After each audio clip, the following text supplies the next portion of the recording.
Alhamdulillah. Nahmadullah wa nasta'inuhu wa nu'minu bihi wa natawakkalu alayhi. Wa na'udhu billahi min shururi anfusina wa min sayyiati a'malina.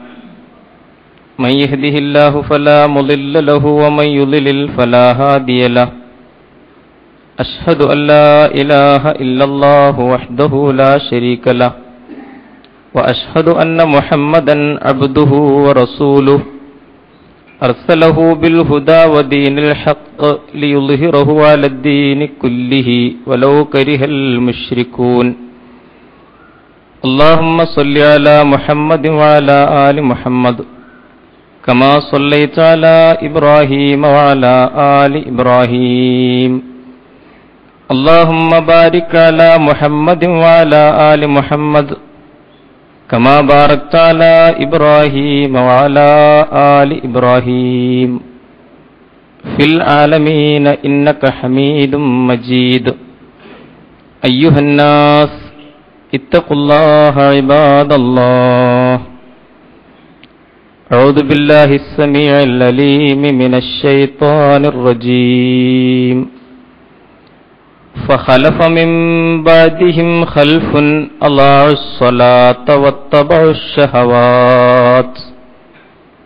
فسوف يلقون غيا إلا من تاب وآمن وعمل صالحا فأولئك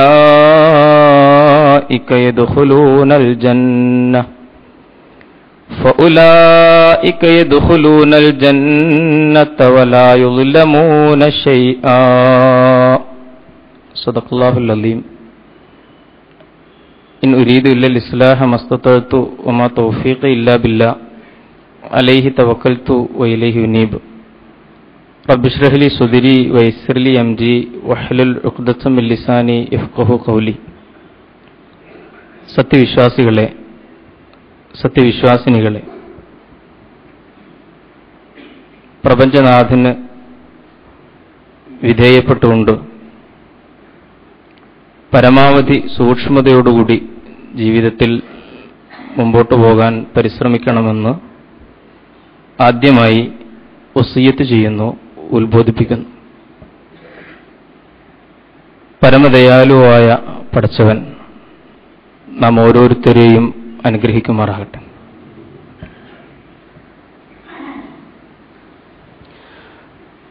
ഫൈനമാ തുവല്ലു ഫസമ്മ വജ്ഹുല്ലാഹ്. എങ്ങോട്ട് നിങ്ങൾ തിരിഞ്ഞാലും അവിടെയൊക്കെ അള്ളാഹുവിൻ്റെ വജ്ഹുണ്ട് എന്നത് ഖുർആനിലെ ഒരു പരാമർശമാണ്.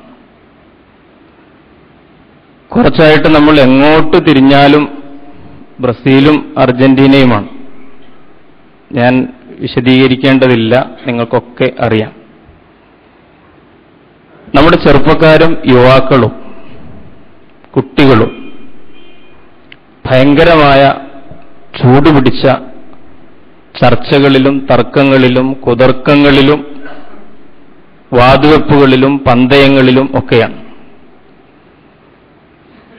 ഒരു കല്യാണപ്പുരയിൽ ചെന്നാൽ, ഒരു ബസ്സിൽ കയറിയാൽ, എവിടെ ഒരു സംഘം യുവാക്കൾ കൂട്ടം കൂടി നിൽക്കുന്നുണ്ടോ, വിശേഷിച്ചും മലബാറിൽ, നമ്മുടെ ഈ പ്രദേശങ്ങളിൽ, അരീക്കോട് കൊണ്ടോട്ടി ഈ ഭാഗങ്ങളൊക്കെ വിശേഷിച്ചും, എന്താണ് അവർ ചർച്ച ചെയ്തുകൊണ്ടിരിക്കുന്നത് എന്ന് ഒരു നിമിഷം നിങ്ങൾ ശ്രദ്ധിച്ചാൽ നിങ്ങൾക്ക് മനസ്സിലാകും. അത് വളരെ വലിയൊരു വിഷയത്തെക്കുറിച്ചുള്ള ചർച്ചകളാണ്.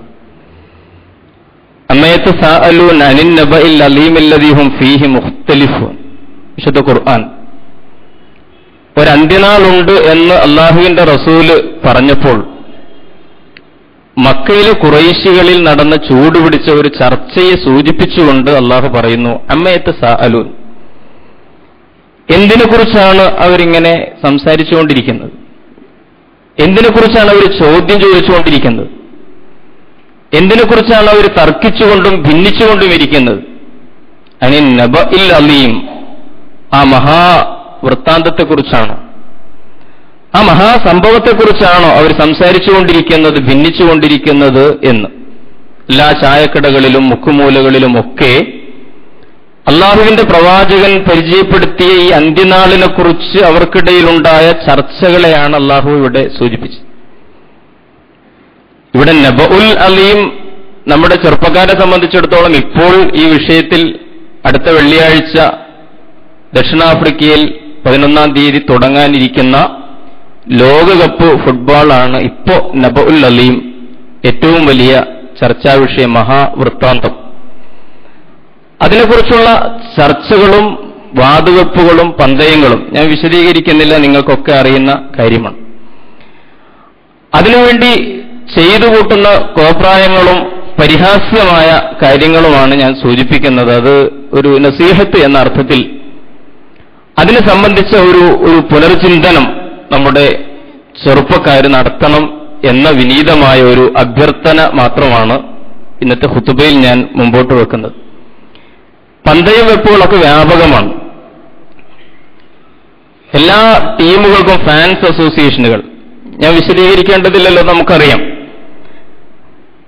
അർജന്റീനയുടെയും ബ്രസീലിന്റെയും ഫാൻസാണ് മൊത്തം.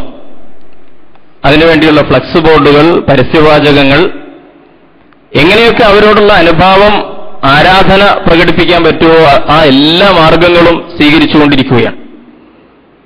വാതുവെപ്പിൽ പുതിയ സംഗതികളാണ് വാഗ്ദാനം ചെയ്യപ്പെട്ടുകൊണ്ടിരിക്കുന്നത്. ഇപ്പൊ മൊബൈൽ ഫോൺ ഒരു സമ്മാനമാണ്. ഇപ്പൊ വാതുവെപ്പിൽ ഞങ്ങൾ അർജന്റീന തോറ്റാല്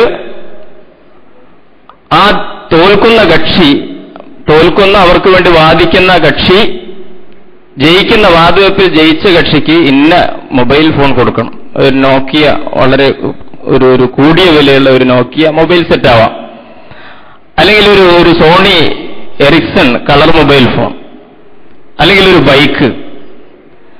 അതങ്ങനെ പോയിട്ട് വേണമെങ്കിൽ ഒരു ചെമ്പ് പിന്നെ കോഴി ബിരിയാണി. ഇതൊക്കെ മലബാറിൽ വളരെ സാധാരണമായി നമ്മുടെ ചെറുപ്പക്കാർക്കിടയിൽ സംഭവിച്ചുകൊണ്ടിരിക്കുന്ന ഒരു കാര്യമാണ്. 100 പൊറോട്ടയും ബീഫും. ഗ്രൂപ്പ് ബെറ്റിംഗ് എന്നുവെച്ചാൽ ഒരു സംഘത്തോട്, ഒരു ഫാൻസ് അസോസിയേഷൻ മറ്റേ അസോസിയേഷനോട് വെക്കുന്ന വാതുവെപ്പിൽ പറയുന്നു, നിങ്ങൾ തോൽക്കുമെങ്കിൽ നിങ്ങൾ കൊടൈക്കനാലിലേക്കോ ഊട്ടിയിലേക്കോ ഒരു ട്രിപ്പ്. അത് ഗ്രൂപ്പ് ബെറ്റിംഗ് ആണ്.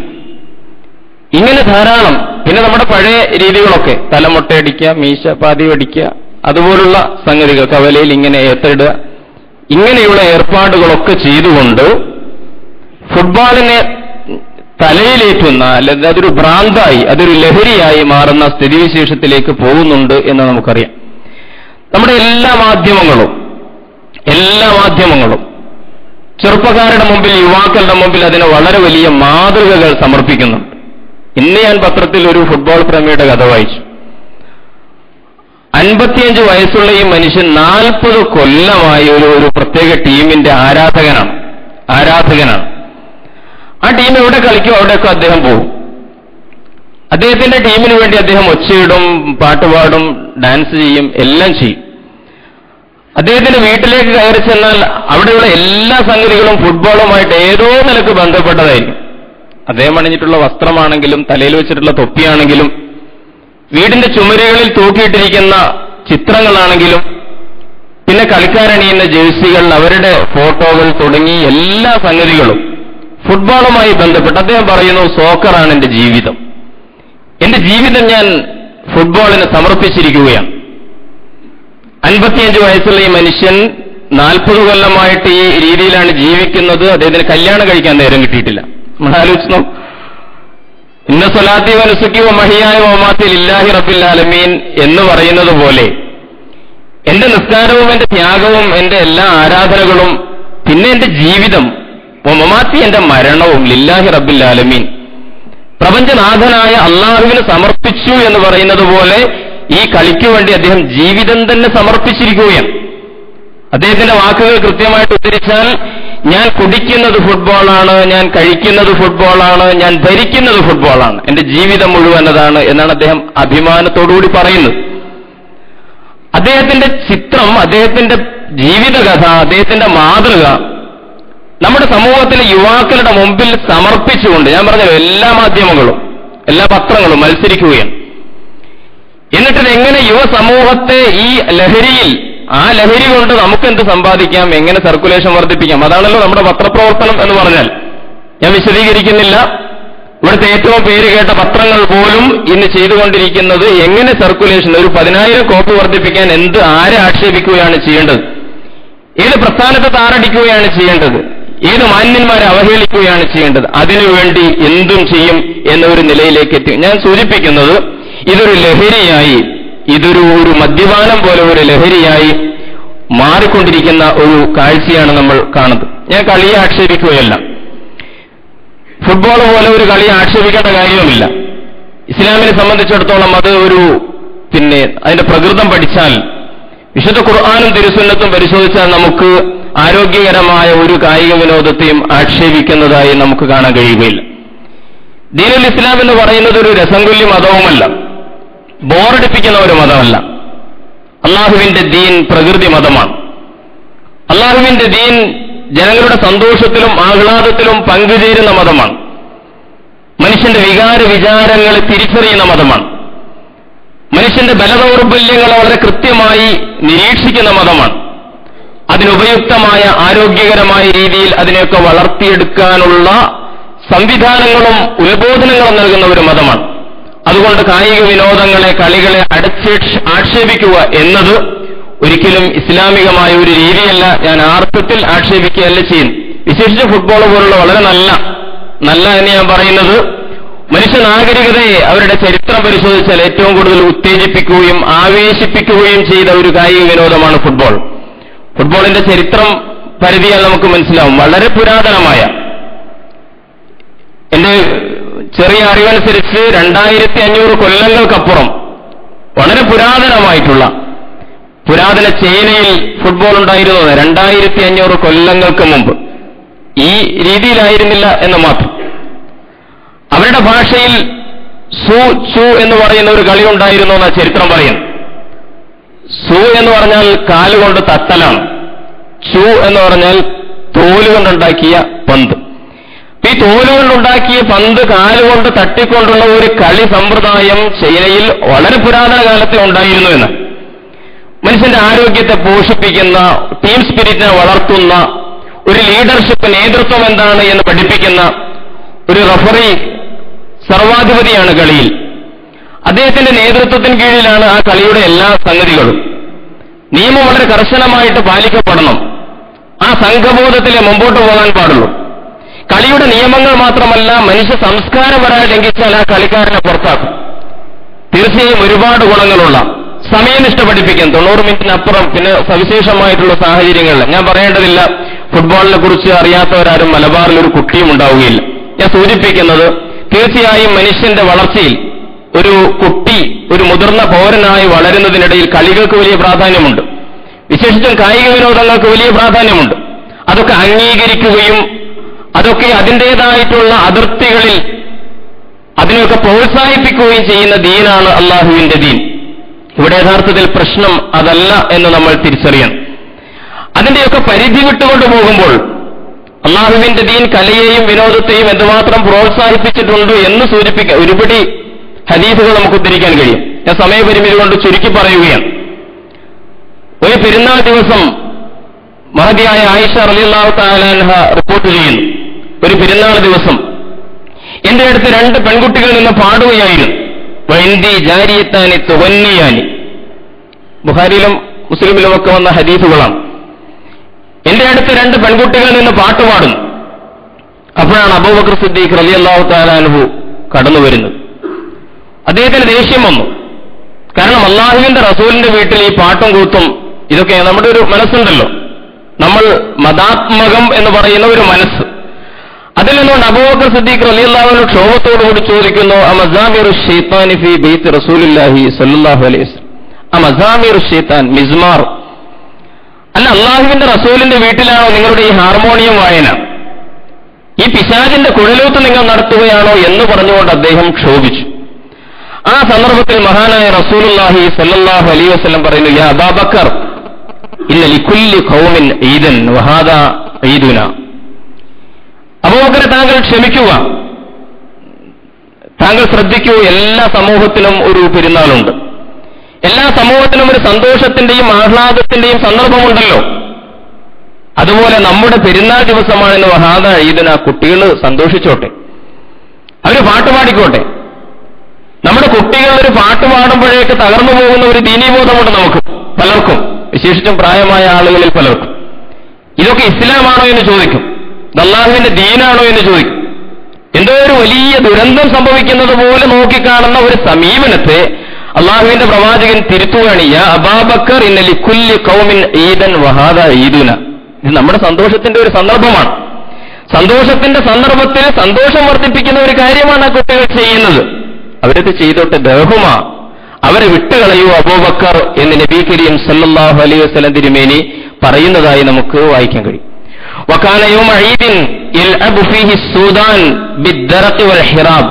ഹദീസുകളിൽ നമ്മൾ വായിക്കും, ആ പെരുന്നാൾ ദിവസം സുഡാനിൽ നിന്ന് വന്ന ഒരു കൂട്ടം കായിക പ്രതിഭകൾ ബിദ്ദറഖി വൽ ഹിറാബ്, കുന്തം കൊണ്ടും പരിച കൊണ്ടുമുള്ള ഒരു ആയുധാഭ്യാസ പ്രകടനം, ഒരു കായിക വിനോദം അവരിങ്ങനെ കാണിക്കുകയാണ്.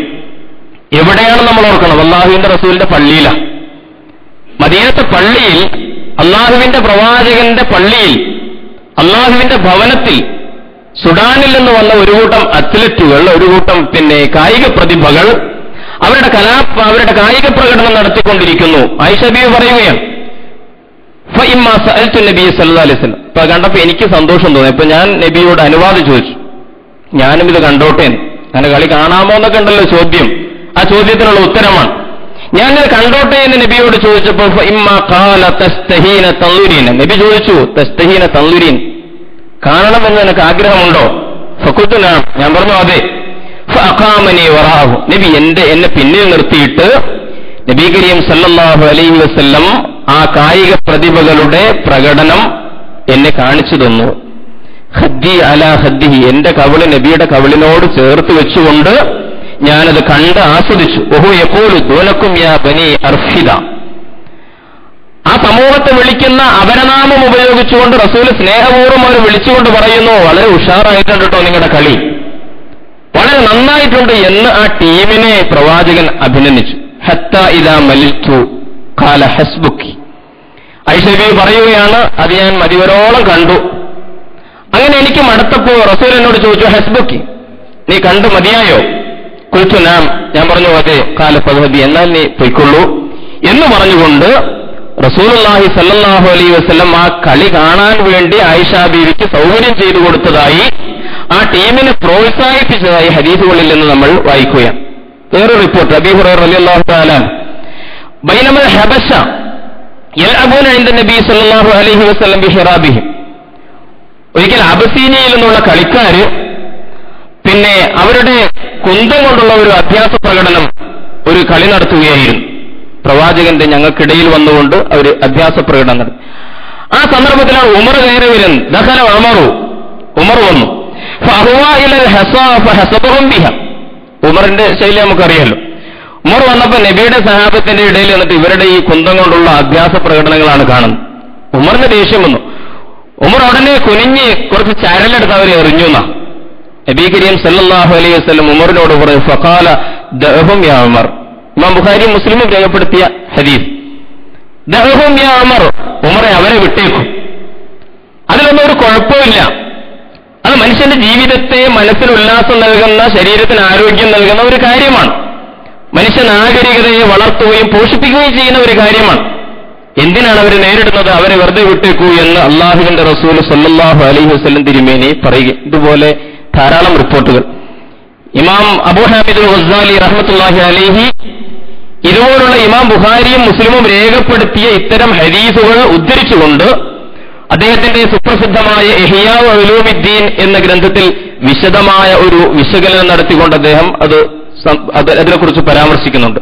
ഞാൻ സൂചിപ്പിക്കുന്നത്, കളിയും വിനോദവുമൊക്കെ ആരോഗ്യകരമായ അർത്ഥത്തിൽ അള്ളാഹുവിന്റെ വഴിയിൽ അതിർത്തികൾ സൂക്ഷിച്ചുകൊണ്ട് നിർവഹിക്കുവാൻ അനുവദിക്കുക മാത്രമല്ല, പ്രോത്സാഹിപ്പിക്കുകയും അത് കാണാൻ സ്ത്രീകൾക്ക് പോലും സൗകര്യമൊരുക്കി കൊടുക്കുകയും ചെയ്ത അള്ളാഹുവിന്റെ റസൂല് സല്ലല്ലാഹു അലൈഹി വസല്ലം തിരുമേനി ഒരിക്കലും അത്തരം സംഗതികൾ അതിനെയൊക്കെ നിരാകരിച്ചുകൊണ്ട്, നിഷേധിച്ചുകൊണ്ട് 24 മണിക്കൂറും നീ അല്ലാ എന്ന് വിളിച്ചുകൊണ്ടിരിക്കണമെന്നും കഴിയുമെങ്കിൽ പള്ളിയിൽ തന്നെ കഴിഞ്ഞുകൂടണമെന്നും ഒരു ദസ്ബിമാല കയ്യിൽ ഉണ്ടായിരിക്കണമെന്നും 24 മണിക്കൂറും ഈ ആത്മീയതയിലല്ലാതെ പിന്നെ നിങ്ങൾക്കുണ്ടാകാൻ പാടില്ലെന്നും നിർബന്ധിക്കുന്ന, അല്ലെങ്കിൽ ബാക്കിയുള്ള എല്ലാ സന്തോഷങ്ങളെയും ആഹ്ലാദ നിമിഷങ്ങളെയും നിരാകരിക്കുകയും നിഷേധിക്കുകയും ചെയ്യുന്ന ഒരു ദീനല്ല അള്ളാഹുവിന്റെ ദീൻ എന്ന് നമ്മൾ തിരിച്ചറിയണം. പക്ഷേ ഈ കളി എന്ന് പറയുന്നത് കാര്യമായി, അതൊരു ഭ്രാന്തായി, അതൊരു ലഹരിയായി മാറുമ്പോൾ അത് വലിയ അപകടം ചെയ്യും എന്ന് വളരെ ഗൗരവത്തിൽ നമ്മൾ തിരിച്ചറിയും. അതാണ് നമ്മൾ യഥാർത്ഥത്തിലൂടെ കണ്ടുകൊണ്ടിരിക്കുന്നത്.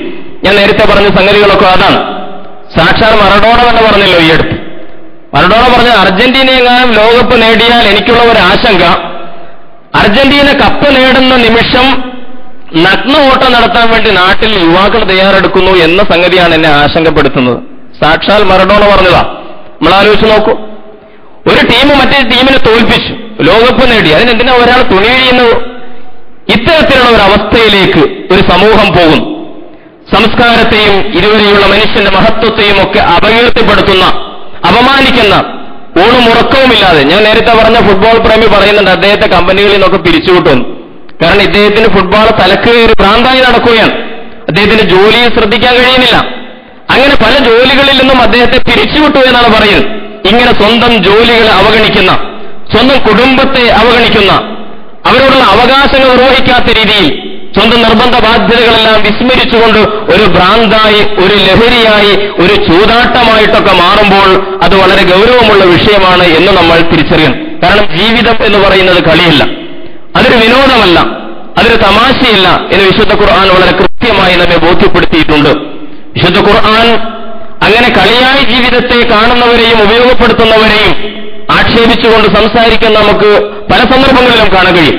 സൂറത്തുൽ ഹദീദിലെ 20-ാമത്തെ വചനം, ഇഅ്ലമൂ അന്നമൽ ഹയാത്തു ദുനിയ ലഅബുൻ വലഹുവൻ വസീനത്തുൻ വതഫാഖുറുൻ ബൈനക്കും വതകാസുറുൻ ഫിൽ അംവാലി വൽ ഔലാദി കമസലി ഗൈസിൻ അഅജബൽ കുഫാറ നബാതുഹു ثم يهيج فتراه مصفرا ثم يكون حطاما എന്ന് പറഞ്ഞുകൊണ്ട് അല്ലാഹു വിശദീകരിച്ചു. ജീവിതം എന്ന് പറഞ്ഞാൽ ഒരു കളിയും ഒരു വിനോദവും ഒരു തമാശയും ഒരു അലങ്കാരവും പരസ്പരം പൊങ്ങച്ചം പ്രകടിപ്പിക്കലും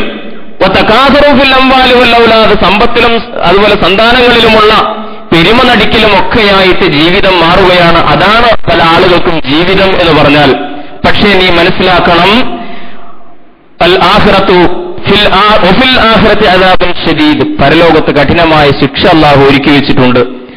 മഗ്ഫിറത്തുൻ മിനല്ലാഹി വറിദ്വാൻ, അല്ലാഹുവിങ്കിൽ അവന്റെ തൃപ്തിയുണ്ട്, പാപമോചനമുണ്ട്. വമൽ ഹയാത്തു ദുനിയ ഇല്ലാ മതാഉൽ ഗുറൂർ, ദുനിയാവിലെ ജീവിതം എന്ന് പറയുന്നത് ഒരു ചതിച്ചരക്ക് മാത്രമാണ്, വഞ്ചിക്കുന്ന ഒന്നാണ് എന്ന് നിങ്ങൾ തിരിച്ചറിയണം എന്ന് അല്ലാഹു സുബ്ഹാനഹു വ തആല പറയും. സൂറത്തുൽ മുൽക്ക്, അല്ലദീ ഖലഖൽ മൗത വൽ ഹയാത ലിയബ്ലുവക്കും അയ്യുക്കും അഹ്സനു അമല, നിങ്ങളിൽ ആരാണ് പ്രവർത്തനങ്ങൾ, കർമ്മങ്ങൾ നന്നായി ചെയ്യുന്നത് എന്ന് പരീക്ഷിക്കുവാൻ വേണ്ടിയാണ് അള്ളാഹു മരണത്തെയും ജീവിതത്തെയും നിർമ്മിച്ചിട്ടുള്ളത് എന്ന് അള്ളാഹു സുബ്ഹാനഹു വ തആല ഉണർത്തും. ജീവിതം എന്ന് പറഞ്ഞാൽ ഒരു പരീക്ഷണമാണ് എന്ന് പറയും, അതൊരു കളിയോ തമാശയോ അല്ല. ومن الناس من يشتري لهو الحديث ليضل عن سبيل الله بغير علم ويتخذها هزوا اولئك لهم عذاب مهين.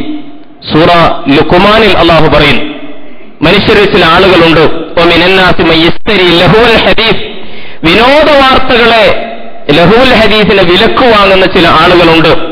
കാര്യബോധമില്ലാതെ അള്ളാഹുവിന്റെ വഴിയിൽ നിന്ന് ജനങ്ങളെ തെറ്റിക്കുവാൻ, വ്യതിചലിപ്പിക്കുവാൻ വേണ്ടി വിനോദ വാർത്തകളെ വിലക്ക് വാങ്ങുന്ന ആളുകളുണ്ട്. ഉലൈക ലഹും അദാബും മുഹീൻ, അവർക്ക് അപമാനകരമായ ശിക്ഷയാണ് അള്ളാഹു ഒരുക്കി വെച്ചിരിക്കുന്നത് എന്ന് പറഞ്ഞിട്ട് റബ്ബ് സുബ്ഹാനഹു വ തആല വളരെ ഗൗരവത്തിൽ ജീവിതം എന്ന് പറയുന്നത് ഒരു കളിയോ തമാശയോ അല്ല, അള്ളാഹുവിന്റെ വഴിയിൽ നിന്നൊരു മനുഷ്യനെ വ്യതിചലിപ്പിക്കാൻ വേണ്ടി വാങ്ങുന്ന എന്ത് സമ്പ്രദായവും സംഘടിപ്പിക്കുന്ന എന്ത് കളിയും വിനോദവും യഥാർത്ഥത്തിൽ അപമാനകരമായ ശിക്ഷ പരലോകത്ത് വിളിച്ചു വരുത്തുന്നതാണ് എന്ന് സൂചിപ്പിക്കുകയും ചെയ്യും.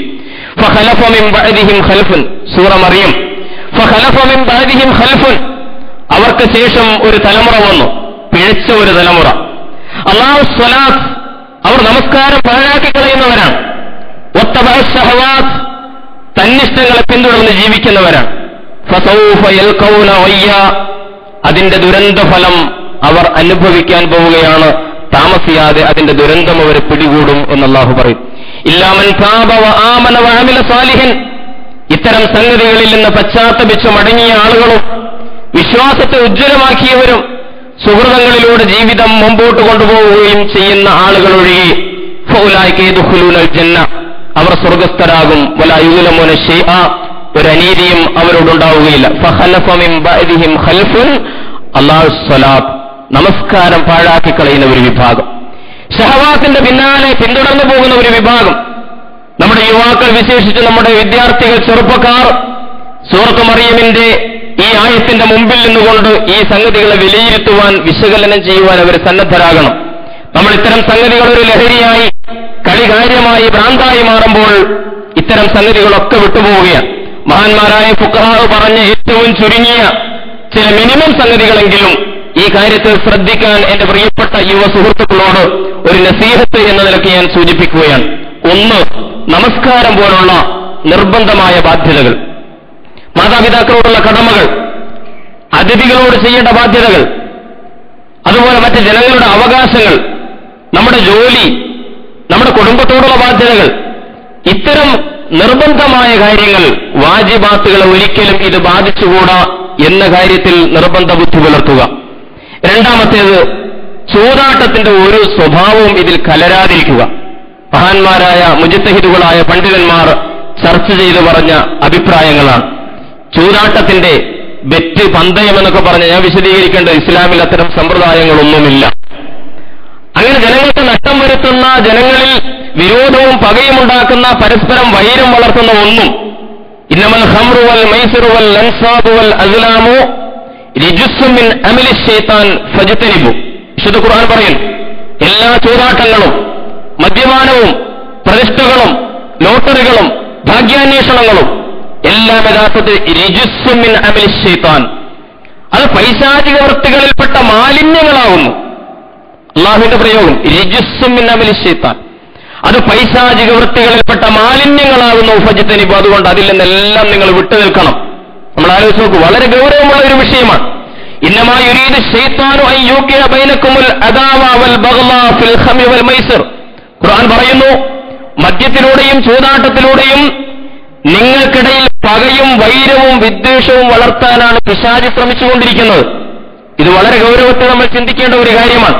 എന്തിന്റെ പേരിലായാലും ചൂതാട്ടം എന്ന് പറയുന്നത്, ഒരുപക്ഷെ ഞങ്ങൾ തമ്മിൽ സമ്മതിച്ചിട്ടാണല്ലോ വിറ്റുവെച്ചത്, തോറ്റാൽ അവരെ കൊടുക്കാം, ഞാൻ തരാം എന്നൊക്കെ പറഞ്ഞിട്ടുണ്ടല്ലോ എന്നൊക്കെ ചിലപ്പോൾ നമ്മൾ വാദിച്ചേക്കും. അല്ല, മൈസിർ എന്ന് പറഞ്ഞാൽ അല്ല പറയുകയാണ്, ഇന്നമാ യുരീദു ശൈത്താനു അൻ യൂഖിഅ ബൈനകുമുൽ അദാവ വൽ ബഗ്ളാ, പകയും ശത്രുതയും വൈരവും നിങ്ങൾക്കിടയിൽ വളർത്താൻ വേണ്ടി പിശാചിന്റെ ആസൂത്രണമാണത്.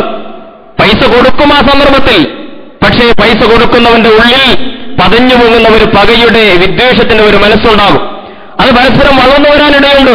അതിനാണ് പിശാച് ശ്രമിച്ചുകൊണ്ടിരിക്കുന്നത് എന്ന് വളരെ ഗൗരവത്തിൽ അള്ളാഹു പറയുകയാണ്. മൈസിർ എന്ന വാക്ക് തന്നെ സൂചിപ്പിക്കുന്നത് എളുപ്പത്തിൽ ഒരു നേട്ടം, പണം അടിച്ചെടുക്കുന്ന ഒരു വിദ്യ എന്ന അർത്ഥത്തിലാണ്. യുസറിൽ നിന്നാണ് മൈസിർ. അധ്വാനമില്ലാതെ, ജോലി ചെയ്യാതെ, കഠിനമായ പരിശ്രമങ്ങളൊന്നുമില്ലാതെ മറ്റവന്റെ കയ്യിലിരിക്കുന്നത് തന്റെ കയ്യിലാക്കാൻ വേണ്ടി മനുഷ്യൻ നടത്തുന്ന ശ്രമങ്ങളാണ് മൈസിർ. അതാണ് ചൂതാട്ടം എന്ന് പറയുന്നത്. ആ ചൂതാട്ടത്തിന്റെ എല്ലാ മാർഗങ്ങളും, എല്ലാ മാധ്യമങ്ങളും, അത് ഏത് രീതിയിലുള്ള പന്തയങ്ങളാണെങ്കിലും വളരെ ഗൗരവത്തിൽ നമ്മൾ ചിന്തിക്കേണ്ട വിഷയമാണ് എന്നാണ് ഞാൻ സൂചിപ്പിക്കുന്നത്. മൂന്നാമത്തേത്, കളിക്കുന്ന ആളുകൾ തീർച്ചയായും എല്ലാവിധ സംസ്കാരവും, മനുഷ്യ സംസ്കാരം ഉയർത്തിപ്പിടിക്കാൻ ബാധ്യസ്ഥരാണ്. ഇസ്ലാമിന്റെ ഏറ്റവും വലിയ ഒരു നിർദ്ദേശമാണ്. ചീത്തതിൽ നിന്ന് തന്റെ നാവിനെ പ്രത്യേകമായിട്ട് നിയന്ത്രിക്കാൻ അയാൾക്ക് സാധിക്കണം എന്ന് പറയും. കളിക്കുമ്പോഴും ഒരാൾ വിശ്വാസിയാണ് എന്ന ബോധ്യത്തോടുകൂടി കളിയിൽ ബന്ധപ്പെടാൻ കഴിയണം. നമ്മുടെ മേൽവിലാസം വിശുദ്ധ ഖുർആൻ പറഞ്ഞു തന്നിട്ടുണ്ട്. ഇസ്ലാമിക യുവത തിരിച്ചറിയണം. വിശുദ്ധ ഖുർആൻ വളരെ കൃത്യമായി ആരാണ് ഇസ്ലാമിക സമൂഹത്തിലെ യുവാക്കൾ എന്ന് പറഞ്ഞു തന്നിട്ടുണ്ട്. ഇന്നഹും ഫിത്യത്തുൻ ആമനൂ ബിറബ്ബിഹിം വസിദ്നാഹും ഹുദൻ വറബത്നാ അലാ ഖുലൂബിഹിം ഇദ് ഖാമൂ ഫഖാലൂ റബ്ബുനാ റബ്ബുസ് സമാവാതി വൽ അർള് ലൻ നദ്ഉ മിൻ ദൂനിഹി. വിശുദ്ധ ഖുർആൻ സൂറത്തുൽ കഹ്ഫിൽ വെള്ളിയാഴ്ച നിരന്തരം നമ്മൾ പാരായണം ചെയ്തുകൊണ്ടിരിക്കുന്ന അൽ കഹ്ഫിൽ അല്ലാഹു യുവാക്കളെ സംബന്ധിച്ച് പറയുകയാണ്, ഇന്നഹും ഫിത്യത്തുൻ ആമനൂ ബിറബ്ബിഹിം. ആരാണ് ഇസ്ലാമിക സമൂഹത്തിലെ യുവാക്കൾ എന്ന് പറഞ്ഞാൽ, ചെറുപ്പക്കാരെന്ന് പറഞ്ഞാൽ അവർ ആമനൂ ബിറബ്ബിഹിം, തങ്ങളുടെ നാഥനുമായി ഈമാനിന്റെ കണക്ഷനുള്ള, അല്ലാഹുവുമായിട്ട് വിശ്വാസത്തിന്റെ, ആദർശത്തിന്റെ ബന്ധമുള്ള ഒരു പറ്റം യുവാക്കളാണവർ. അവരാണ് അസ്ഹാബുൽ കഹ്ഫ് എന്ന് അല്ലാഹു വിശദീകരിക്കും. ഇതെല്ലാ കാലഘട്ടത്തിലെയും ചെറുപ്പക്കാരുടെ മേൽവിലാസമാണ് എന്ന് നമ്മൾ അള്ളാഹുവുമായിട്ട് ഈമാനിന്റെ കണക്ഷൻ, ദീനിന്റെ ഒരു ബന്ധമുള്ള ആളുകൾ, അവരാണ് ഇസ്ലാമിലെ യുവാക്കൾ എന്ന് പറഞ്ഞാൽ നാളെ പരലോകത്ത് അല്ലാഹു 4 വിഷയങ്ങളെക്കുറിച്ച് ചോദ്യം ചെയ്യപ്പെടാതെ ഒരു മനുഷ്യനെയും മുമ്പോട്ട് പോകാൻ അനുവദിക്കുകയില്ലെന്ന് പ്രവാചകൻ പറഞ്ഞപ്പോൾ അതിൽ സുപ്രധാനമായ ഒരു വിഷയം വൻ ശബാബിഹി ഫിമാ ബുലാഹു, ഒരാളുടെ യൗവനം, അയാളുടെ ചെറുപ്പം അയാൾ എന്തിനു വേണ്ടി ചിലവഴിച്ചു? ഇത്തരം ഗോഷ്ഠികൾക്ക് വേണ്ടിയാണോ? പരിഹാസ കഥാപാത്രങ്ങളായി മാറാനാണോ? എവിടെയോ ആരോ എന്തോ ചെയ്യുമ്പോൾ അതനുസരിച്ച് ജീവിതത്തിൽ തുള്ളി നടക്കുന്ന ഒരു വിഭാഗമായിട്ടാണോ? അല്ല, അള്ളാഹു ചോദിക്കും വൻ ശബാബിഹി, എന്തിലാണ് നിന്റെ യൗവനം നശിപ്പിച്ചത്, തുലച്ചു കളഞ്ഞത് എന്ന് അള്ളാഹുവിന്റെ മുമ്പിൽ വിശദീകരിക്കാതെ മുമ്പോട്ട് പോവുക സാധ്യമല്ല. ഈമാനിന്റെ കണക്ഷൻ റബ്ബിനോടുള്ളവരാണ് ഇസ്ലാമിലെ യൗവനം എന്ന് പറഞ്ഞാൽ. മലയിറങ്ങി വരുന്ന ഒരിടയൻ, വിദ്യാഭ്യാസമില്ലാത്ത ഒരു സാധാരണക്കാരനായ ഗ്രാമീണനായ ഒരു ഇടയൻ, അദ്ദേഹം ഇങ്ങനെ മലയിറങ്ങി വരുമ്പോൾ മഹാനായ ഖലീഫ ഉമർ റളിയല്ലാഹു തആല അൻഹു അദ്ദേഹത്തെ നിരീക്ഷിക്കുകയാണ്. അപ്പൊ ഈ മനുഷ്യൻ, നാട്ടിൻപറ്റങ്ങളോടൊപ്പം നടക്കുന്ന ഈ മനുഷ്യൻ ഇടയ്ക്കിടെ എന്തോ പിറുപിറുക്കുന്നുണ്ട്. ചിലപ്പോൾ അദ്ദേഹം ഇങ്ങനെ പൊട്ടിക്കരയുന്നുണ്ട്. ഖലീഫ എന്നിട്ട് അടുത്ത് നിന്നിട്ട് അദ്ദേഹത്തോട് ചോദിക്കുന്നു, എന്താണ് താങ്കൾ ഇങ്ങനെ കരയിച്ചുകൊണ്ടിരിക്കുന്നത്? അപ്പോൾ അദ്ദേഹം പറഞ്ഞ ഒരു ഉത്തരമുണ്ടല്ലോ, എന്നെ കരയിക്കുന്നത് വിശുദ്ധ ഖുർആനിലെ 2 ചെറിയ ആയത്തുകളാണ്. ഇന്ന അദാബ റബ്ബിക ലവാഖിഅ, ഇന്ന അദാബ റബ്ബിക ലവാഖിഅ മാ ലഹാ മിൻ ദാഫിഅ. ഈ ആയത്തുകളാണ് എന്നെ കരയിച്ചുകൊണ്ടിരിക്കുന്നത്. കേട്ടപ്പോൾ ഉമറും കരഞ്ഞു പോകും. ഇന്ന അദാബ റബ്ബിക ലവാഖിഅ, നിന്റെ നാഥൻ പറഞ്ഞ ഈ ശിക്ഷയുണ്ടല്ലോ, അത് സംഭവ്യമായ, ഉറപ്പായ, തീർച്ചയായ കാര്യമാണ്. അള്ളാഹുവിന്റെ ശിക്ഷ എന്ന് പറയുന്നത് സംഭവിക്കാനിരിക്കുന്നതാണ്. മാ ലഹാ മിൻ ദാഫിഅ, അതിനെ തടുത്തു നിർത്തുവാൻ, അതിനെ പ്രതിരോധിക്കുവാൻ, അതിനെ മറികടക്കുവാൻ, അതിനെ അതിജയിക്കുവാൻ ഒരാൾക്കും ഒന്നിനും സാധ്യമല്ല എന്ന് വിശുദ്ധ ഖുർആൻ പറയുന്ന ആ 2 ആയത്തുകളുണ്ടല്ലോ, അതാണ് എന്നെ കരയിച്ചുകൊണ്ടിരിക്കുന്നത്, ദുഃഖിപ്പിച്ചുകൊണ്ടിരിക്കുന്നത് എന്ന് ആ ഇടയൻ പറയുകയുണ്ടായി. മരുഭൂമിയിലൂടെ തന്റെ ആടുമാടുകളുമായി അലഞ്ഞു നടക്കുന്ന ഒരു ഇടയനെ ഇത്രമേൽ കരയിപ്പിക്കുന്ന, ആർദ്രമാക്കുന്ന, സൂക്ഷ്മതയിലേക്ക് നയിക്കുന്ന, ജാഗ്രതയോടെ ജീവിതത്തെ നേരിടാൻ പ്രേരിപ്പിക്കുന്ന ഈ വിശ്വാസത്തിന്റെ, ഈ ഈമാനിന്റെ കണക്ഷനാണ് യഥാർത്ഥത്തിൽ ഇസ്ലാമിലെ യുവതക്ക്, ചെറുപ്പക്കാർക്ക് പടച്ചവനുമായിട്ടുണ്ടായിരിക്കേണ്ടത്.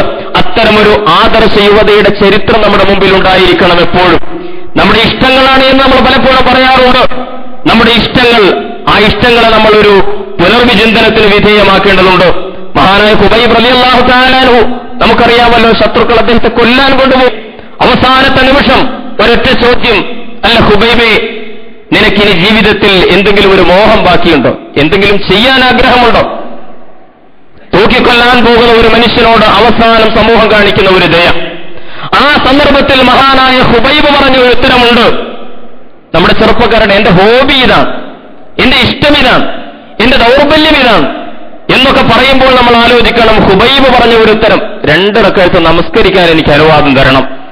കാരണം അദ്ദേഹത്തിന്റെ ജീവിതത്തിൽ ഏറ്റവും കൂടുതൽ സന്തോഷിപ്പിക്കുന്ന, അദ്ദേഹത്തെ ആനന്ദിപ്പിക്കുന്ന, അദ്ദേഹത്തെ ആഹ്ലാദിപ്പിക്കുന്ന കാര്യം തന്റെ നാഥനുമായുള്ള മുനാജാത്തായ നമസ്കാരമാണ്.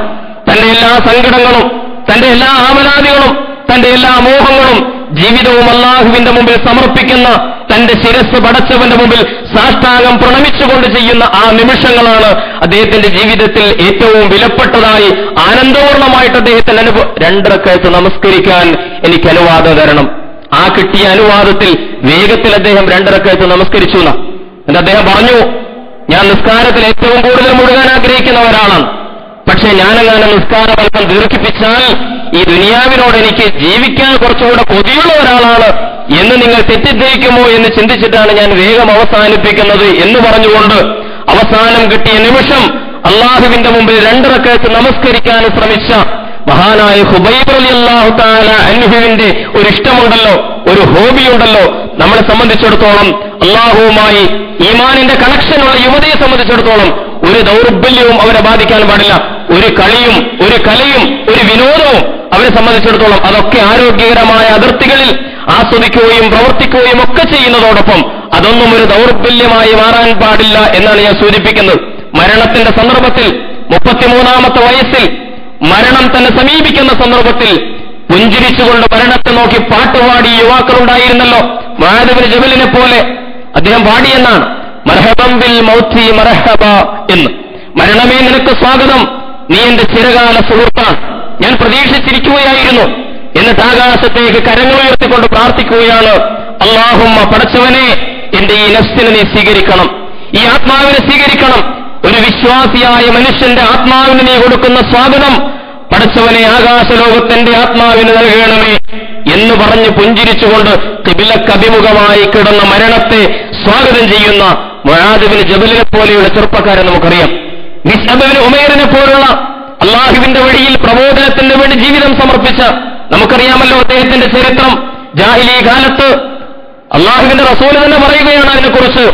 ജാഹിലി കാലത്ത് അദ്ദേഹം ജീവിച്ചിരുന്നതിനെക്കുറിച്ച്. ഒരു പാത്രം മുമ്പിൽ നിന്ന് മാറുമ്പോൾ ഭക്ഷണത്തളികയിൽ അടുത്ത പാത്രം വന്ന് വീണുകൊണ്ടിരുന്ന, ഒരു വസ്ത്രം ഒരു തവണ എടുത്ത് പിന്നെ മറ്റൊരു തവണ വേറൊരു വസ്ത്രം എടുക്കുന്ന, വിദേശത്തുനിന്ന് വരുത്തിയ സുഗന്ധങ്ങൾ ഉപയോഗിച്ചുകൊണ്ട് പുറത്തിറങ്ങുന്ന, മക്കയുടെ പുറത്ത് മിസ്അബ് ബിൻ ഉമൈർ വീടിന് പുറത്തിറങ്ങുമ്പോൾ മക്കാനിവാസികളെല്ലാം അദ്ദേഹത്തിന്റെ പരിമളം കൊണ്ട് തിരിച്ചറിഞ്ഞിരുന്ന, രാജകുമാരനെ പോലെ ജീവിച്ച കുബേരനായിരുന്ന മഹാനായ മുസ്ലിം റളിയല്ലാഹു തആല ഉഹദ് യുദ്ധത്തിൽ നമുക്കറിയാം അദ്ദേഹം രക്തസാക്ഷിയായ സന്ദർഭത്തിൽ അദ്ദേഹത്തിന്റെ കഫൻ, അദ്ദേഹത്തെ പൊതിയാൻ ഒരു തുണി കൊണ്ട് ശ്രമിക്കുമ്പോൾ അദ്ദേഹത്തിന്റെ തലഭാഗം മറച്ചാൽ കാലുഭാഗം വെളിവാകുന്ന സ്ഥിതിയിൽ, കാല് മറച്ചാൽ തല വെളിവാകുമെന്ന സ്ഥിതിയിൽ റസൂൽ പറയുകയാണ് ആ സന്ദർഭത്തിൽ, ഉള്ള തുണി കൊണ്ട് ആകപ്പാടെ ഒരു തട്ടമാണ് അദ്ദേഹത്തിന്റെ ജീവിതത്തിലുള്ള ആ ഒരു തട്ടം കൊണ്ട് അദ്ദേഹത്തിന്റെ തലഭാഗം മറക്കുക, കാലുഭാഗം അവിടെയുള്ള ഒരു തരം പുല്ല് പറിച്ചിട്ട് വെച്ച് കെട്ടുക എന്ന് റസൂൽ പറയുക. ആ സന്ദർഭത്തിലാണ് പ്രവാചകൻ പറഞ്ഞത്, ഈ മുസ്തഫിനെ ഞാൻ കണ്ടിട്ടുണ്ട് ഒരു കാലഘട്ടത്തിൽ, ജാഹിലിയ കാലഘട്ടത്തിൽ മക്കയിൽ ഇദ്ദേഹത്തെ ഞാൻ കണ്ടിട്ടുണ്ടെന്ന്. ഇദ്ദേഹത്തോളം കുബേരനായി ജീവിച്ച ഒരു മനുഷ്യനുണ്ടായിരുന്നില്ല. പക്ഷേ ഇതാ ഇപ്പോൾ ഒരു കഷ്ണം തുണിയിൽ അദ്ദേഹം കിടക്കുകയാണ്. മിനൽ മുഅ്മിനീന റിജാലുൻ സദഖൂ മാ അഹദുല്ലാഹി അലൈഹി, അള്ളാഹുവിനോടുള്ള കരാർ പൂർത്തീകരിച്ച ചില ആണുങ്ങൾ ഇസ്ലാമിക സമൂഹത്തിലുണ്ട് എന്ന് അവരെക്കുറിച്ചൊക്കെ അള്ളാഹു പ്രശംസിച്ച് പറയുകയുണ്ടായി. ഞാൻ സൂചിപ്പിക്കുന്നത് ഈ ഇസ്ലാമിക യൗവനങ്ങളുടെ ചരിത്രം നമ്മുടെ ചെറുപ്പക്കാരുടെ, എന്റെ പ്രിയപ്പെട്ട യുവ സുഹൃത്തുക്കളുടെ മനസ്സിലുണ്ടായിരിക്കേണ്ടതുണ്ട്. ഒന്നും നമ്മുടെ ദൗർബല്യങ്ങളായി മാറാൻ പാടില്ല എന്ന് നമ്മൾ തിരിച്ചറിയേണ്ടതുണ്ട്. സൗത്ത് ആഫ്രിക്കയിൽ ആരോ ഒരു ഗോൾ അടിക്കുമ്പോൾ, അല്ലെങ്കിൽ ഗോൾ അടിച്ചില്ലെങ്കിൽ തല മൊട്ടയടിച്ചും മീശ പാതി ഒടിച്ചും പിന്നെ അതുപോലുള്ള വീക്ഷംകെട്ടുകൾ കാണിച്ചുകൊണ്ടും ജീവിതത്തിൽ മുമ്പോട്ട് പോകേണ്ട ഒരു സമുദായമാണോ നമ്മൾ എന്ന് വളരെ ഗൗരവത്തിൽ നമ്മൾ ചിന്തിക്കേണ്ടതുണ്ട്. കയ്യിലും പുറത്തുമൊക്കെ പച്ചകുത്തി നടക്കുന്ന ഒരു സമുദായമായി ജീവിക്കേണ്ടവരാണോ എന്ന് വളരെ ഗൗരവത്തിൽ നമ്മളൊരു പുനർവിചിന്തനത്തിന് വിധേയമാക്കണം എന്ന് മാത്രമാണ് സൂചിപ്പിക്കുന്നത്. വിനോദമൊക്കെ ആകാം, പക്ഷേ അതിന്റെ അതിർത്തികളിൽ. മഹാനായ അലി ഇബ്നു അബീ ത്വാലിബ് റളിയല്ലാഹു തആല അൻഹു, നമുക്കറിയാമല്ലോ സഹാബത്തിനിടയിൽ പ്രവാചകൻ സ്പോർട്സ് സംഘടിപ്പിക്കാറുണ്ടായിരുന്നു എന്ന് ഹദീസുകളിൽ നിന്ന് മനസ്സിലാകുന്നു. പ്രവാചകൻ അവർക്കിടയിൽ കായിക മത്സരങ്ങൾ നടത്താറുണ്ടായിരുന്നു. അതിനൊന്നും നമ്മളൊരു മോശം കാര്യമായിട്ട് കാണേണ്ടതില്ല. പലപ്പോഴും അത് ദീനിന് വിരുദ്ധമായിട്ട് നമ്മൾ ചിന്തിച്ചു പോകുന്നു. മഹാനായ റസൂലുള്ള 50-ാമത്തെ വയസ്സിൽ ആയിഷ ബീവിയുമായിട്ട് ഓട്ടമത്സരം നടത്തിയ ഹദീസുകൾ, 50-ാമത്തെ വയസ്സിൽ അള്ളാഹുവിന്റെ പ്രവാചകൻ ആയിഷ ബീവിയുമായിട്ട് ഒരു ഓട്ടമത്സരം നടത്തുന്നു. ആയിഷ ബീവി ജയിക്കുന്നു. ആയിഷ പറയുകയാണ്, പിന്നീടൊരിക്കൽ ഞങ്ങൾ മത്സരം നടത്തിയപ്പോൾ റസൂലാണ് ഒന്നാമതെത്തിയത്. കാരണം അന്ന് ഞാൻ ശരീരം കുറെ തടിച്ചു പോയിട്ടുണ്ടായിരുന്നു, അന്ന് റസൂലിനെ തോൽപ്പിച്ചു. പ്രവാചകൻ സഹാബത്തിനിടയിൽ മത്സരങ്ങൾ നടത്താറുണ്ടായിരുന്നു. കുതിരസവാരി നിങ്ങൾ പഠിക്കണമെന്ന് പറഞ്ഞു, നീന്തൽ പഠിക്കണമെന്ന് പറഞ്ഞു, ശാരീരികമായിട്ടുള്ള അഭ്യാസ പ്രകടനങ്ങൾ നിങ്ങൾ പഠിക്കണമെന്ന് പറഞ്ഞു. കാരണം അതൊക്കെ വഅഇദ്ദൂ ലഹും മസ്തതഅതും മിൻ ഖുവ, നിങ്ങൾ പരമാവധി ശക്തി സംഭരിക്കുക എന്ന ഖുർആനിക ആഹ്വാനത്തിന്റെ പ്രായോഗികമായ സാക്ഷ്യങ്ങളായിരുന്നു. പ്രവാചകൻ അതൊക്കെ സംഘടിപ്പിക്കാറുണ്ടായിരുന്നു. റസൂലിന്റെ സഹാബത്ത് നല്ല കായിക പ്രതിഭകളുണ്ടായിരുന്നു. അലി ഇബ്നു അബീ ത്വാലിബ് ഫാസ്റ്റസ്റ്റ് ആയിരുന്നു എന്നാ ഹദീസുകളിൽ നിന്ന് മനസ്സിൽ. ഒന്നാമത് എപ്പോഴും എത്തുന്നത് അലി ഇബ്നു അബീ ത്വാലിബ് ആയിരുന്നു. ആ അലി ഇബ്നു അബീ ത്വാലിബ് പറഞ്ഞു, ഒരു വാക്ക് പറഞ്ഞുകൊണ്ട് ഞാൻ അവസാനിപ്പിക്കുന്നു. അദ്ദേഹം പറഞ്ഞു, ഇതൊക്കെ നമ്മുടെ ജീവിതത്തിൽ വേണം, പക്ഷേ ഏതുപോലെ? അത് ഭക്ഷണത്തിൽ ഉപ്പ് ചേർക്കുന്നത് പോലെ എന്നാണ് അദ്ദേഹം പറഞ്ഞത്. അതാണ് നല്ല അനുപാതം. ഭക്ഷണത്തിൽ ഉപ്പ് ചേർക്കുന്നത് പോലെയാണ് ജീവിതത്തിൽ ഇതിന്റെയൊക്കെ സ്ഥാനമെന്ന് പറഞ്ഞാൽ. ഉപ്പില്ലെങ്കിൽ ഭക്ഷണം രുചികരമാവുകയില്ല. അതേസമയത്ത് ഉപ്പ് കൂടിയാലോ ഭക്ഷണം വായിലേക്ക് വെക്കാനും കൊള്ളില്ല. ഇത് നമ്മൾ വളരെ ഗൗരവത്തിൽ തിരിച്ചറിയുകയും ആ അനുപാതത്തിൽ കളിയെയും വിനോദത്തെയും ഒക്കെ ജീവിതത്തിൽ ഉൾച്ചേർത്തുകൊണ്ട് അതൊക്കെ അള്ളാഹുവിന്റെ വഴിയിൽ ജീവിക്കാനുള്ള ഒരു ഉത്തേജകമായിട്ട് ഉപയോഗപ്പെടുത്തുമ്പോഴാണ് ശരിയായ അർത്ഥത്തിൽ നമുക്കതിനെ ഉൾക്കൊള്ളാൻ കഴിയുക. കളി കാര്യമായി തീരരുത്, കാര്യത്തെ കളിയായി കാണുകയും ചെയ്യരുത്. വളരെ ഗൗരവത്തിൽ ജീവിതത്തിന്റെ തൗഹീദി വീക്ഷണത്തെ ഉയർത്തിപ്പിടിച്ചുകൊണ്ട് മുമ്പോട്ട് പോകുവാൻ നമ്മുടെ സമൂഹത്തിന്, വിശേഷിച്ചും നമ്മുടെ ചെറുപ്പക്കാർക്ക്, യുവാക്കൾക്ക് കഴിയേണ്ടതുണ്ട്. വരുന്ന ദിവസങ്ങളിൽ ഇതൊക്കെ തെളിയിക്കപ്പെടേണ്ട ഒരു സന്ദർഭത്തിലാണ് ഇരിക്കുന്നത്. കാരണം അത്രമേൽ നമ്മുടെ യുവാക്കൾ അതൊരു ലഹരിയായി, ഭ്രാന്തായി മാറ്റിക്കൊണ്ടിരിക്കുന്ന ഒരു കാലഘട്ടത്തിൽ ഇന്നഹും ഫിത്യത്തുൻ ആമനൂ ബിറബ്ബിഹിം വസിദ്നാഹും ഹുദാ, അവർ അള്ളാഹുവിനോട് വിശ്വാസത്തിന്റെ ബന്ധമുള്ള യുവാക്കളായിരുന്നു. അതുകൊണ്ട് അള്ളാഹു അവർക്ക് സന്മാർഗം വർദ്ധിപ്പിച്ചു കൊടുത്തു. വറബത്ന അലാ ഖുലൂബിഹിം, അവർക്ക് നിശ്ചയദാർഢ്യം അള്ളാഹു നൽകി. ഇത് കാമൂ ഫഖാലൂ റബ്ബുനാ റബ്ബുസ് സമാവാതി വൽ അർദ്, ആകാശഭൂമികളുടെ രക്ഷിതാവാണ് ഞങ്ങളുടെ നാഥനെന്ന് തുറന്നു പ്രഖ്യാപിക്കുവാൻ, ആ ആദർശത്തിന്റെ വഴിയിൽ ജീവിക്കാൻ സമൂഹത്തിൽ സാധ്യമല്ലെന്ന് കണ്ടപ്പോൾ, സമൂഹം ശിക്ഷിക്കുമെന്ന് കണ്ടപ്പോൾ, ഭരണകൂടം പീഡിപ്പിക്കുമെന്ന് കണ്ടപ്പോൾ ആ ഒരു പറ്റം യുവാക്കൾ ഓടിപ്പോയി വിദൂരത്ത് ഒരു ഗുഹയിൽ അഭയം തേടി അവരുടെ ആദർശ ജീവിതത്തെ സംരക്ഷിച്ച കഥ പറയുന്ന വിശുദ്ധ ഖുർആനിന്റെ അഹ്ലുകാരെന്ന നിലക്ക് നമുക്ക് ഈ ആദർശബോധത്തെ ഉയർത്തിപ്പിടിച്ചുകൊണ്ട് ഇതിലേക്ക് ആരോഗ്യകരമായി നേരിടുവാൻ നമുക്ക് സാധിക്കേണ്ടതുണ്ട്. റബ്ബ് സുബ്ഹാനഹു വ തആല ഒരുതരം തീവ്രവാദത്തിലേക്കും ആത്യന്തികതകളിലേക്കും പോകാതെ എല്ലാത്തിനെയും വെക്കേണ്ടിടത്ത് വെച്ചുകൊണ്ട് മുമ്പോട്ട് പോകാനുള്ള വിവേകം തന്ന് റബ്ബ് സുബ്ഹാനഹു വ തആല നമ്മെ അനുഗ്രഹിക്കുമാറാകട്ടെ.